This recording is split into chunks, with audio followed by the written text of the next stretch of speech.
there. I am here with Dr. Bernadette Russell. She is the provost of Palm Beach State College and an amazing woman leader here in Palm Beach County. I've known her for quite some time now, and I'm so excited to have you here. So thank you for taking a few minutes to chat with me. Well, thank you for inviting me, Kate. So, Dr. Russell, I want to talk to you a little bit about your journey and how does one become the provost of a college? It began when I started teaching. I was on economics faculty and I taught macro, international trade and economic development. I really loved teaching. And then I was offered a job to become an academic dean. And later I became an academic vice president and then now the provost. But before I entered teaching, I was an economist and I worked for the United Nations Development Program. And then I met my husband and I needed a more flexible time, and teaching provided me the flexibility in terms of having a family and redirecting what career I would take. And so that's how I moved from being an economist to becoming a college faculty. Wow, so that's interesting. So that really wasn't your path until you actually met someone that you wanted to marry. That's right. It was not a difficult decision because there was a point in my life I wanted to experience family. So when my son was born, I stayed home for 2 years. And I did things that most women at that time did, which was to stay home. And most probably there are women right now who had done it, but it did not end my career. I just spent 2 years and I enjoyed baking and I enjoyed talking to a little infant and later a toddler, and I had good conversations. But I cherished that particular period of my time. But it also gave me the experience how to respond to women who are in the same stage right now when they come to me and they have a family and they have responsibility at work, who report to me. I am very understanding of their situation.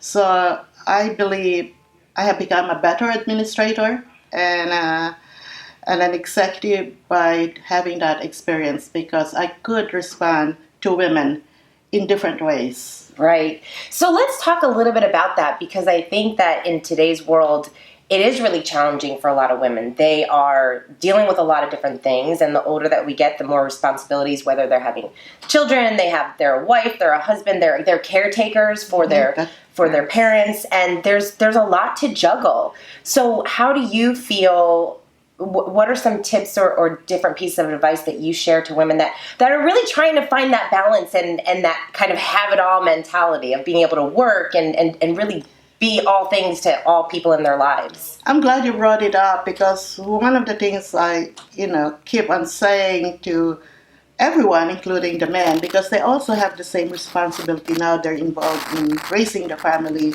and helping out in their homes, is that to balance things. And balance is not very easy. And one of the things I would like to share with you is a program that we're doing at a college and at the Boca Raton campus is that we have a series of workshops to gain balance.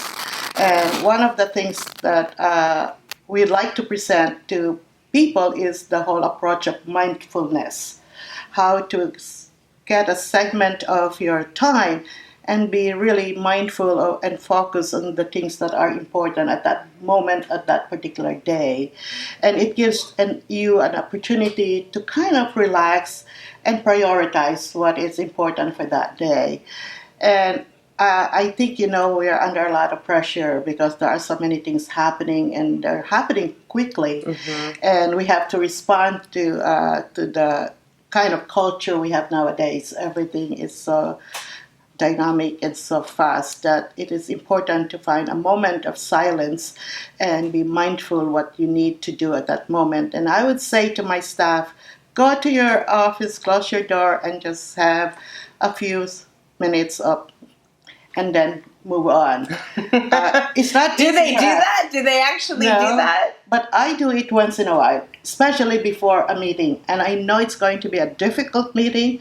So I close my door. Okay, I would say to myself, okay, Bernadette, think what is important. And I keep myself on focus so that when I go out there, I'm not utilizing the time of everyone. We could really move on as we, speak about the issues. Yeah. Not easy, but doable. Yeah, and I feel like, I remember way back when, like years ago, when I first started getting mentors, and a lot of them said they meditate in the morning and at night, and how that really made such an impact in their day. That's true. So for you to share that with the people that you work with is so great, because we do need to take that time to kind of reflect and relax and know, like, it's going to be okay. Yeah. You just need to breathe a little bit. That's true.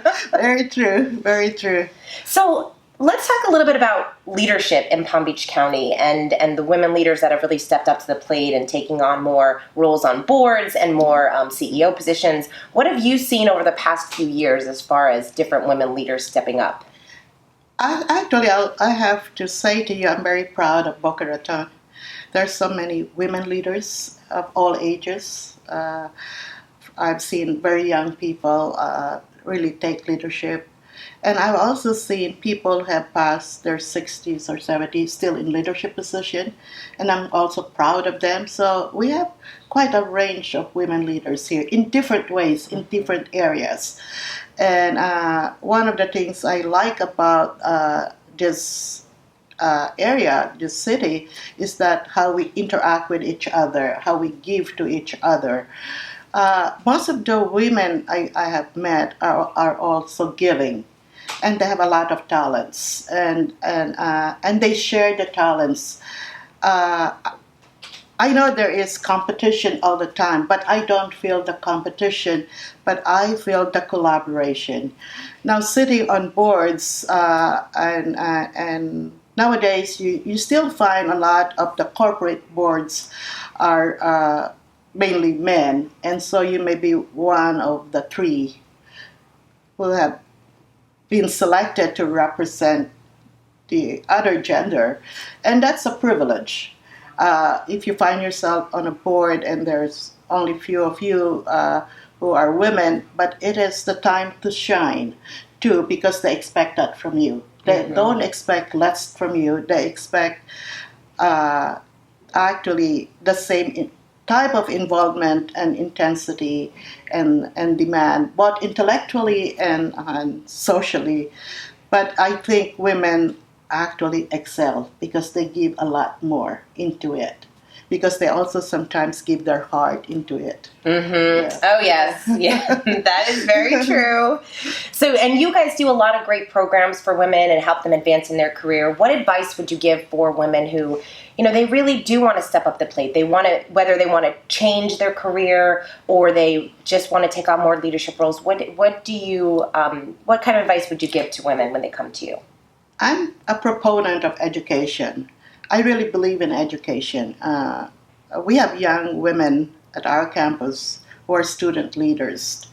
And even at that particular age, they're just beginning, I continue to say how important education in terms of determining their future and how they would lead and shape their career and lead in the community. I always emphasize community service as part of the attributes they should have as a leader.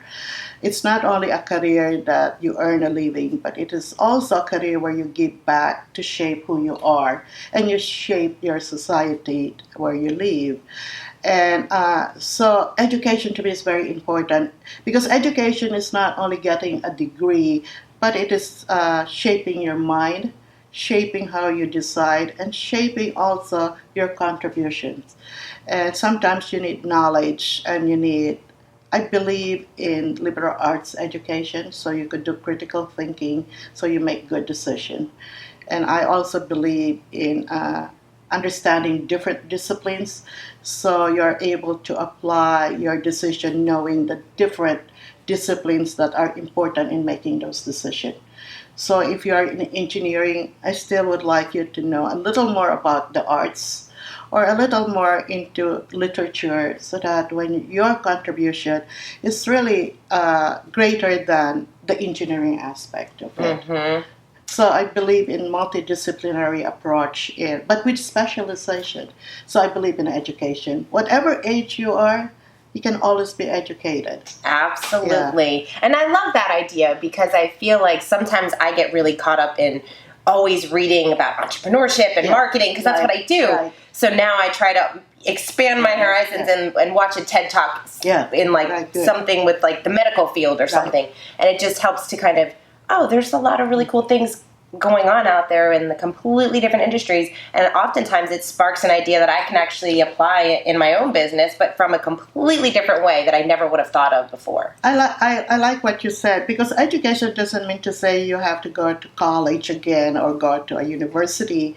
That is important to gain a really thorough exposure to the disciplines, but also just watching TED Talk. You learn a lot from it, because you have people who have really investigated their time to do research and have been working on that particular field. So you get expert information done by people who have done research. Mm-hmm. So that is, to me, also a form of education. It doesn't have to be going to college again. Right. Yeah. Yes. I know. I love TED Talks. Well, Dr. Russell, thank you so much for chatting with me. This was really helpful information, and I know that the women watching are getting some really great tips and advice on how to advance their careers. So thank you so much for taking the time. You're very welcome, Kate. You're so great. Yes, thank you.